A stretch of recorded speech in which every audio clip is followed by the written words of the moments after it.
The Dublin Web Summit is really only 2 years old, and we started off very, very small. Our first event, we had 500 people and a handful of speakers in a small lecture hall in the city centre, and this year it's going to be well over 3,000 people.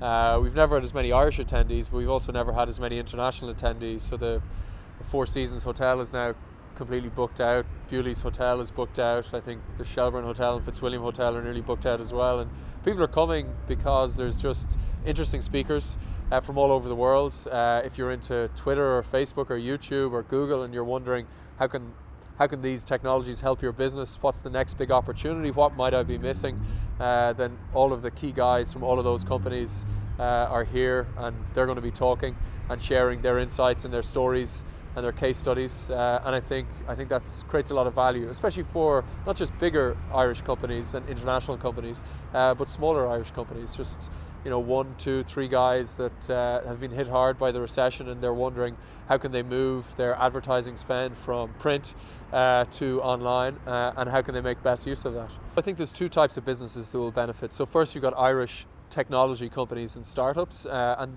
they stand to benefit in a very significant way. So there are lots of international investors and media and potential clients and customers flying into Dublin, and that's very rare to get hundreds, thousands of people in the same place at the same time. Usually Irish companies have to get on planes and fly all over the world to meet these people, or go to a conference elsewhere in the world, but that's a huge expense. That's hotels and flights. In the case of it being in Dublin, there's a massive saving and a huge opportunity as well to do meetings on the side and lots more.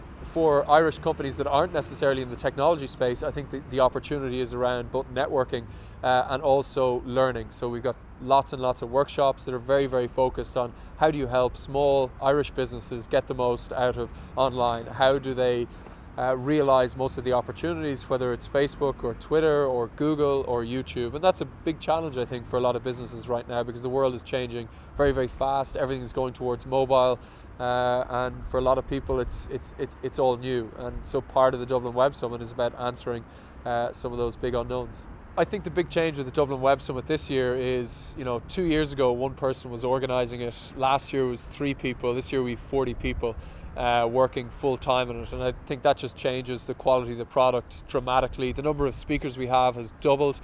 We're adding a huge networking component to the event. So at night time, in particular on the Wednesday, there are networking events all over Dublin City for different communities. So if you're in digital marketing, or you're in professional services, or you're an entrepreneur, you'll find events in Dublin City specifically for you, which will provide you with an opportunity to meet people that are most valuable to your business. And we've never done any of these things before, and that's a huge change.